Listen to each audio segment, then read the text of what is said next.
일주일에 1% 가급적 투자. 아이스콜. 우리는 파인더 스탁 DNA입니다. 네, 여러분 반갑습니다. 한 주간 잘 지내셨습니까? 자, 이제 우리 지난주 아이스콜에 의해서 투자한 결과를 공개하도록 하겠습니다. 자, 먼저 크리스께서 설명해 주시죠. 예, 저는 지난 금요일이죠. 7월 28일 날 산출한 아이스코어 결과를 토대로 해가지고요. 코스피 200에서 아이스코어 점수 상위 5개를 택하고요. 그 다음에 코스닥 150에서 상위 5개를 택해서 모두 10개 종목에 대해서 투자를 하였습니다. 그래서 저는 그냥 7월 31일 날, 월요일 날 시초가에 이 10종목을 다 매입을 해가지고요. 그날 동일 7월 31일 날 장중에서 보니까 이게 1%를 포트폴리오가 달성을 했습니다. 그래서 저는 목표가 항상 1%면 포트폴리오 청산하는 거기 때문에요. 그냥 장중에 포트폴리오를 청산을 했습니다. 근데 청산하는 와중에 아마 일부 종목이 조금 가격이 하락한 것 같습니다. 그래서 최종 제 수익률은요 0.96%, 1%에서 조금 못 미쳤습니다. 그리고 그날의 코스피 200은요 오픈 대비 클로즈는요 마이너스 0.25%였습니다. 그래서 벤치마크 이상을 수익률을 달성했고요. 그 다음에 1%에 거의 근접하는 목표 수익률에 조금 못 미치는 그런 포트폴리오 수익률을 달성했습니다. 네, 감사합니다. 다음에 제가 나누도록 하겠습니다. 저는 원래 리스크 매니지먼트를 하려고 했었는데 전업 투자가 아니고 일이 많아서 리스크 매니지먼트를 못했고요. 그냥 모델 포트폴리오대로 월요일 날 시초가에 사서 금요일 시초가에 파는 걸로 계산을 했습니다. 그래서 저는 마이너스 4.65%를 기록했고요. 벤치마크인 코스닥 150은 마이너스 0.06%를 기록했습니다. 그래서 벤치마크 대비 상당히 저조한 수익률을 기록했고요. 여전히 이 리스크 매니지먼트의 필요성을 절감하고 있습니다. 감사합니다. 네, 민키? 네, 미키입니다.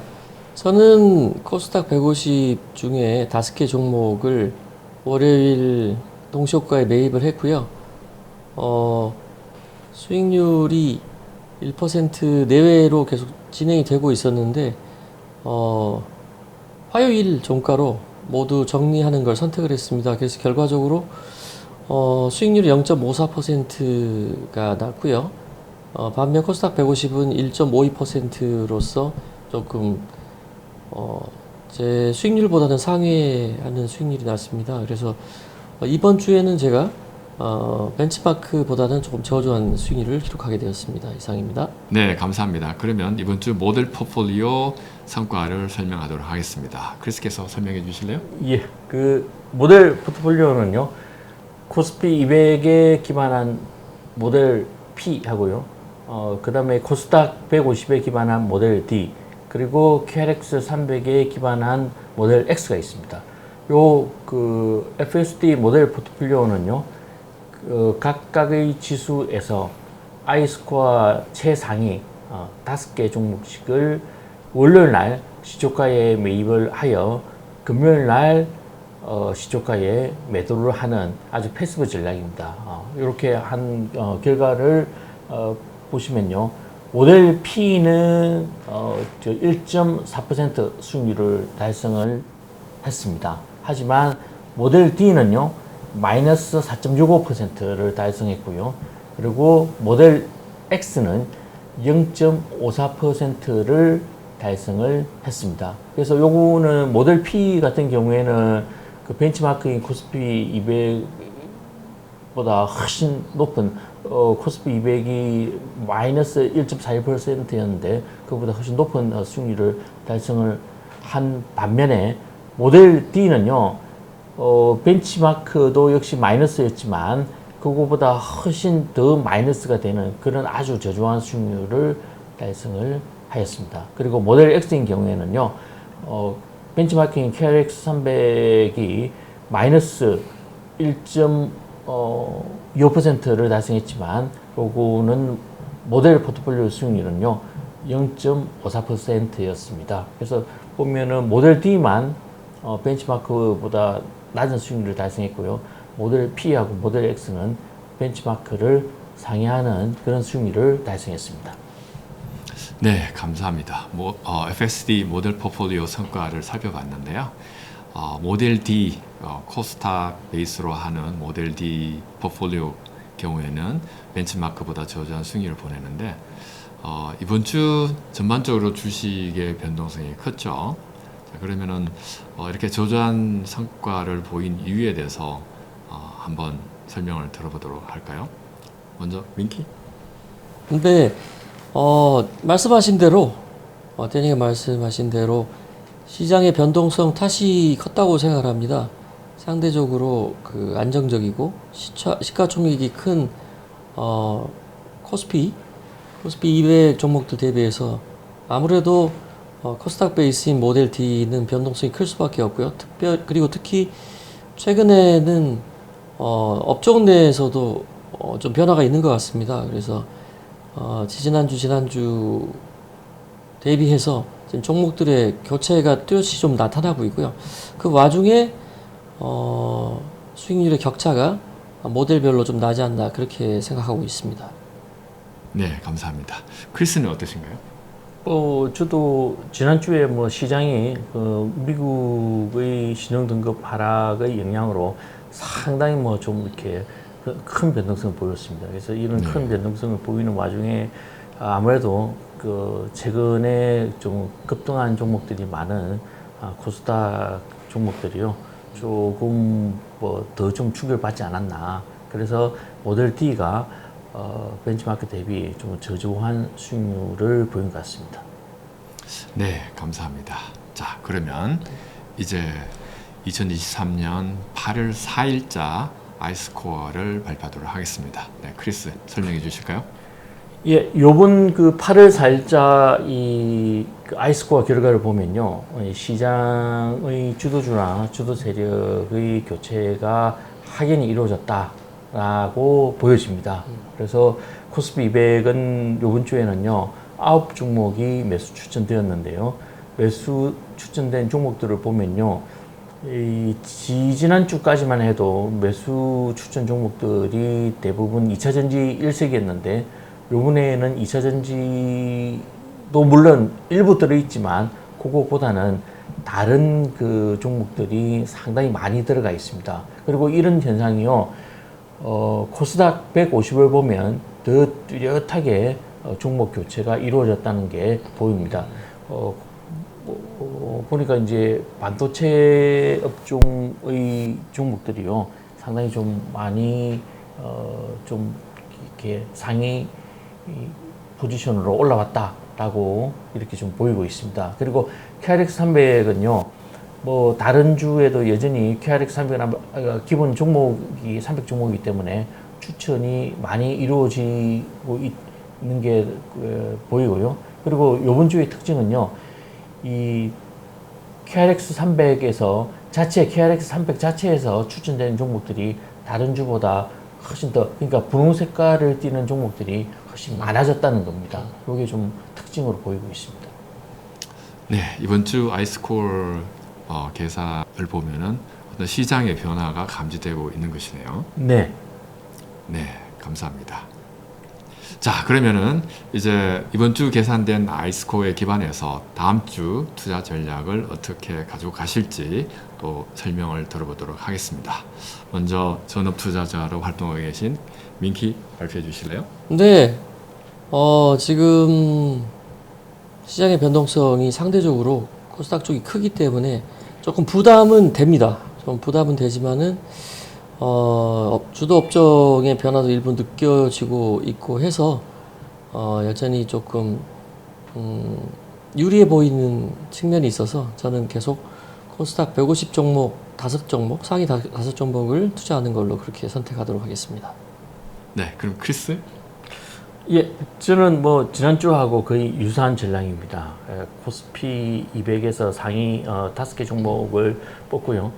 코스닥에서 상위 5개 종목을 뽑아서 투자를 할 예정입니다. 근데 코스피 200이 이번에는 동점이 나왔거든요. 그래서 SD 바이오센스하고요, 포스코 인터내셔널이 동점을 이루었습니다. 그래서 그리고 포스코 인터내셔널은 2차 전지주라서요 조금 걱정이 되긴 하지만 그래도 뭐 이렇게 일단 이 6개 종목, 포스코 인터내셔널까지 6개 종목 투자하고요. 그다음에 코스닥 150에서는 상위 5개까지. 그러니까 여기 보면 하림 지주까지 있죠. 하림 지주까지 이렇게 모두 5개 종목 해가지고 모두 11개 종목에 대해서요 월요일 날 동시호가에 일단 매입을 해가지고요. 뭐 리스크 매니지먼트를 적절히 좀 적용해가지고, 리스크 매니지먼트라고 하는 거는요, 일단 어떤 종목이든 마이너스 3% 미만으로 내려가면요, 그거는 일단 그 종목은 매도를 하겠습니다. 매도를 하고요, 포트폴리오를 운영을 하고, 그리고 포트폴리오 수익률 자체가 1%를 넘어서면요, 포트폴리오 자체를 청산하는 그런 기본적인 전략을 구사하도록 하겠습니다. 네, 저는 역시 지속적으로 코스닥 150에 기반해서 상위 5개 종목을 선택을 해서 월요일 오픈에 사서 금요일 오픈에 파는 전략을 가져가도록 하겠는데, 되도록이면은 이번 주에는 리스크 매니지먼트를 실행하고자 합니다. 그래서 개별적으로 3% 이상 손실 나는 것에 대해서 매도를 하고, 그 다음에 포트폴리오가 마이너스 1%를 기록하면 역시 매도를 하고, 또한 1% 이상 나는 것에 대해서는 약간 보유를 해서 상위 업사이드 포텐셜을 노려보도록 하겠습니다. 네, 감사합니다. 그러면 우리가 8월 4일자 아이스코어에 대해서 투자하기로 했는데, 이 투자 결과를 역시 다음 주에 저희들이 여러분들에게 소개하도록 하겠습니다. 많이 기대해 주십시오. 자, 이제 이번 주에는 또 새로운 주제로 토론을 해보고자 하는데요. 이번 주 토론 주제는 투자 기간과 관련된 주제입니다. 네, 크리스께서 주제를 열어주시죠. 예, 아마 많은 분들이 저희들 유튜브 방송을 보시면서 질문하시는 내용 중에 하나가, 매주 이렇게 리밸런싱 하는 게 과연 이게 개인들이 따라할 수 있는 적합한 거냐, 또는 이게 뭐 바람직한 거냐, 이런 거에 대해서 질문을 좀 많이 주시고 계신 분들이 많아서, 거기에 대해서 조금 저희들이 오늘 토론을 해보고자 합니다. 그래서 아마 많은 분들이 투자하면은 머릿속에 떠올리시는 분이 미국의 유명한 투자자 워렌 버핏 생각하실 겁니다. 워렌 버핏이 늘 주장하는 게 장기 투자입니다. 좋은 종목을 싸게 사서 장기 동안 보유해서 비싸게 판다. 이게 워렌 버핏의 기본 투자 철학이거든요. 근데 저는요, 그게 과연 우리 일반인들, 흔히 말해서 개미라고 불리는 일반 투자자들이요, 워렌 버핏을 따라 할 수 있겠느냐. 물론 워렌 버핏의 투자 방법이 나쁘다는 건 아닙니다. 근데 워렌 버핏 자체는요, 자산이 10조 달러가 넘는 어마어마하고 일반 개인은 상상할 수 없는 그런 엄청난 자산을 가지고 있는 투자자거든요. 그런 투자자의 투자 전략이 과연 개인한테 적합하냐 하는 겁니다. 그래서 워렌 버핏은요, 뭐 금융위기 오면 그때 더 많은 자산들을 매입하지 않습니까? 근데 개인의 경우에는요, 겪어봐서 아시겠지만, 금융위기, 또는 재정위기, 또는 경제위기 오면 어떻습니까? 자기 자신의 삶도 같이 위기가 옵니다. 워렌 버핏처럼 엄청난 여윳돈이 있어서 투자를 하는 게 아닌 다음에는요, 그럼 필요 없이 투자해놓은 돈을 해소할 수밖에 없는데, 해소하려고 하면요, 금융위기, 경제위기 때는 주식 같은 거는 반토막 아니면 4분의 1 토막 나 있죠. 그래서 4분의 1 토막 난 주식 팔아서 급히 생활자금으로 써야 됩니다. 그래서요, 과연 개인들이 장기 투자가 가능하냐, 저는 거기에 대해서 좀 강한 의문을 가지고 있습니다. 그래서 개인한테 바람직한 투자 방법은요, 장기 투자보다 저는 적정한 투자, 적정 기간 투자라고 보는데 적정 기간 투자는 뭐 개인마다 다 다를 겁니다. 어떤 사람들은 뭐 하루치기, 뭐 단일 단타가 뭐 자기한테 적다 하다는 분도 계실 거고요. 또는 한 달이 적합하다는 분도 계실 거고요. 뭐 자기 라이프 스타일에 따라서 다양하실 겁니다. 근데 살아가시다 보면서 우리 느끼는 게 그 삶에는 다 이렇게 좀 사이클이라는 게 있지 않습니까? 그래서 그 사이클 중에서요, 하루는 너무 짧은 것 같고, 한 일주일 정도의 사이클, 그러니까 월화수목금, 이렇게 사이클이 우리 생활에서 뚜렷이 느껴지는 그런 사이클이기 때문에요, 이 사이클에 맞춰서 투자를 하는 게 어떨까? 그래서 일주일에 월요일 날 일단 매수를 하고, 금요일 날 매도를 하고요, 주말에는 포지션을 가지고 가지 않는 거. 왜냐면 우리는 기관 투자자가 아니기 때문에요, 뭐 자기 자산의 일정 부분을 항상 그 투자를 해야 된다는 그런 뭐 법률 규정에 하등 뭐 저축을 안 받는 개인 투자자들의 경우에는요, 주말에는 포지션을 안 가져가서 좀 편안히 주말을 보내고요. 그리고 주말에 항상 뭐 큰 사건들이 많이 터지지 않습니까? 그래서 대체할 수 없는 주말에는 포지션을 안 가져가는 이렇게 매주 리밸런싱 하는 이런 투자 방식을요, 저는 아주 강력하게 추천드립니다. 네, 감사합니다. 자, 크리스는 투자 기간과 관련해서 적절한 투자 기간은 일주일이다, 그렇게 주장을 해주셨고요. 자, 그러면 전업 투자자로 활동하고 계신 민키는 어떻게 생각하고 계신지 들어보도록 하겠습니다. 네, 저는 일단 우선 일반적으로 말하는 투자와 트레이딩은 구분해야 된다고 생각을 합니다. 그래서 교과서적으로 말하는 투자는 기본적으로 산업 사이클과 경기 전망, 그다음에 개별 종목의 어떤 분석에 따라서 조금 장기적으로 가져가는 거를 일반적으로 권합니다.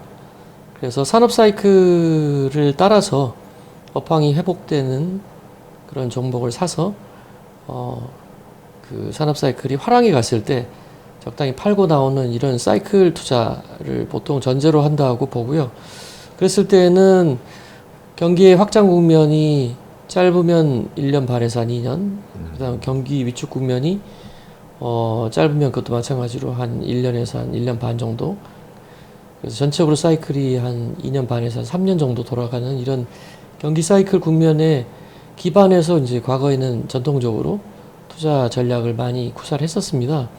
그래서 이게 이제 소위 말하는 전통적인 투자 기법이라고 이제 저는 생각을 하고 있고요. 그리고 이걸 기반으로 해서 다양한 사람들이 이제 다양하게 그럼 구체적으로 어떻게 투자 전략을 구사할 건지에 대해서 많은 논의가 있어 왔다고 생각을 하고 있고, 지금도 이제 각 국면마다 적합한 투자 전략을 찾기 위해서 특히 여의도에서 많이들 노력을 하고 있는데, 저는 이제 이게 일반적으로 많이 알려져 있고 그 다음에 차별화를 하기가 되게 어려운 전략이라고 생각을 합니다.